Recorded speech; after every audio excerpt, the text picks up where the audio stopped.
Bonjour, bonjour, bonjour, bonjour, bonjour chers frères, bonjour chères sœurs, bonjour chers amis. Que Dieu vous bénisse abondamment dans le nom de Jésus-Christ. Alors c'est un partage du dimanche. Voilà, pour des raisons bien particulières, voilà, je suis auprès de mes parents et je fais une petite parenthèse pour partager un enseignement et pour moi aussi, comment dire, partager la parole de Dieu. Souvent, Dieu m'enseigne lorsque j'enseigne et par ces mêmes paroles que je partage, souvent, ce sont des choses qui reviennent dans mon cœur et qui me gardent vraiment dans la doctrine, qui me gardent vraiment dans la présence de Dieu, qui me garde vraiment dans sa fidélité et surtout ça me permet de demeurer dans l'amour au travers du partage de la parole et au travers donc des enseignements bibliques. Alors ce sujet que je voudrais partager, c'est le, le fort désir du paradis. Alors ce sujet, c'est que quand on propose à des personnes d'être sauvées, en fait, l'idée aussi, c'est de leur proposer un choix de vie, un style de vie, et ce que l'on propose aux personnes qui veulent, qui seront sauvées, c'est justement de se tenir dans le paradis de Dieu. Et pour cela, il faut savoir que le paradis de Dieu, c'est le fait d'être dans la présence de Dieu, dans une ambiance très particulière, dans des couleurs très particulières, dans la présence d'êtres célestes très particuliers. Donc pour ça, pour avoir vraiment une affection pour cette destination, c'est vraiment important que l'on parle de ce lieu et que l'on parle vraiment, alors qu'on parle de ce lieu, mais aussi qu'il y a une forte aspiration à être dans ce lieu. En fait, on ne peut pas décider d'être sauvé si on n'a pas envie d'être dans le lieu de la destination du salut. Donc c'est vrai, c'est important de parler du salut, mais est-ce que tu veux être toute ton éternité en adoration devant Dieu, devant ton Créateur? Est-ce que tu veux être en adoration toute ta vie devant Jésus-Christ? Est-ce que tu veux te réjouir toute ta vie dans la présence de Dieu? Est-ce que tu veux visiter euh, son temple? Est-ce que tu veux visiter, voir toutes ses œuvres extraordinaires? Est-ce que tu veux passer ton éternité à chanter, à adorer, à travailler pour Dieu dans sa présence? Est-ce que tu veux vivre parmi la beauté, parmi la lumière?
l'amour de la douceur, l'amour de la paix, et donc l'amour de Dieu.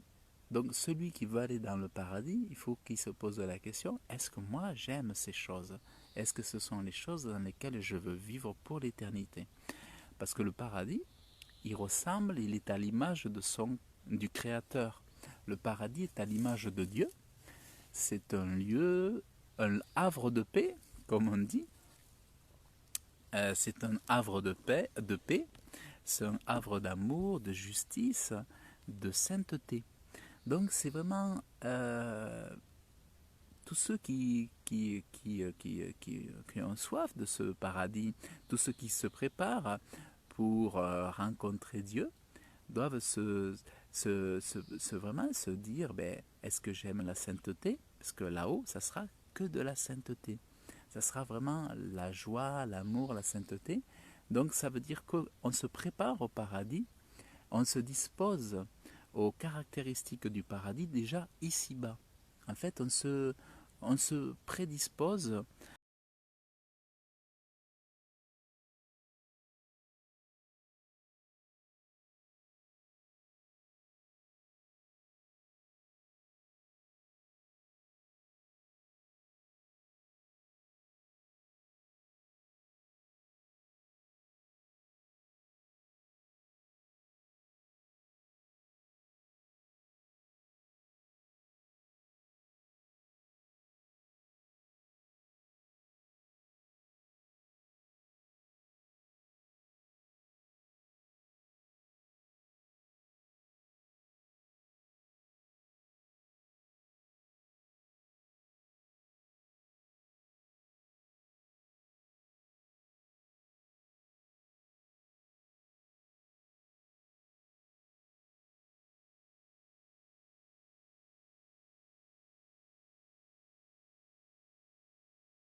ou d'autres ont vu Dieu.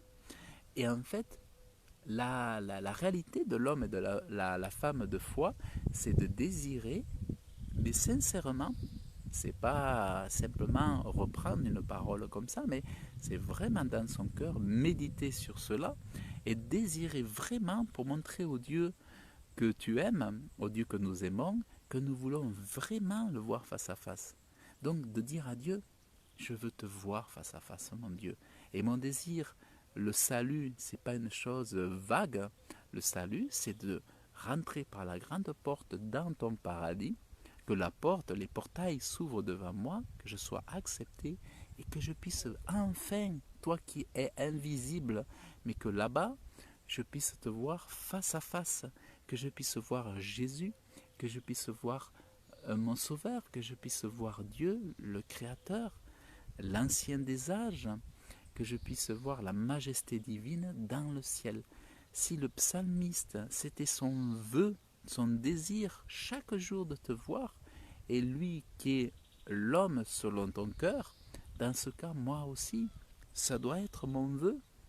Je ne veux pas juste aller au paradis pour ne pas aller à l'enfer, mais je veux aller au paradis dans un but bien précis, bien plus élevé que d'éviter l'enfer. Je veux aller au paradis pour te voir, pour te contempler, pour te regarder et me dire enfin je te vois. Moi qui marchais par la foi, je te voyais pas, tu étais invisible, je disais où tu es et voilà, j'étais là comme dans l'obscurité, mais ce que je veux c'est chaque jour de ma vie te voir, te contempler et visiter ton palais pour voir tes œuvres, autrement dit, voir tes œuvres pour, autrement dit, te glorifier encore, te glorifier de ta création, de la beauté, de la magnificence de tes œuvres, t'exalter, t'adorer, comme font les vieillards, comme nous le montre dans l'Apocalypse, qui jettent leur couronne à tes pieds et qui se prosternent devant toi. Moi aussi, je veux t'adorer dans le ciel, te rencontrer et je veux visiter tout ce que je pourrais visiter dans le ciel. Et je veux aimer tout ce que je pourrais aimer dans le ciel. Je veux visiter ton palais et ça sera certainement tellement immense que ce ne sera pas le palais de Versailles, ça ne sera pas un musée du Louvre, ça sera exactement quelque chose d'immense, et que ça sera vraiment quelque chose d'impensable, d'extraordinaire et que je veux visiter. Donc aujourd'hui, c'est vraiment, je réfléchissais à cela, c'est vraiment important en tant qu'enfant de Dieu que nous méditions sur le sens du paradis, sur le contenu du paradis et que nous puissions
seront dans la présence de Dieu, dans la maison de Dieu, pour l'éternité, et dans un lieu de sainteté.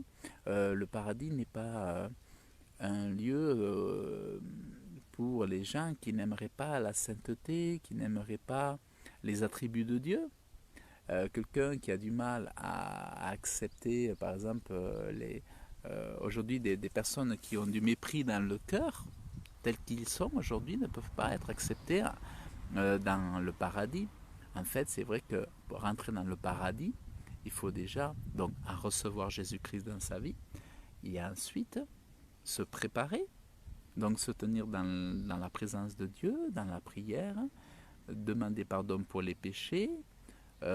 Parfois, ça peut prendre des délivrances. Lorsqu'il y a des possessions démoniaques, ça peut passer par des délivrances auprès des pasteurs, des hommes de Dieu, des prophètes, apôtres.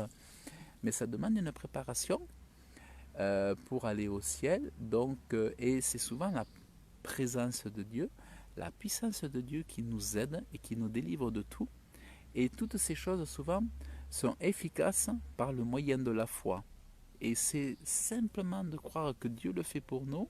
Nous, c'est notre foi que Dieu nous demande. Et Jésus fait les miracles de délivrance.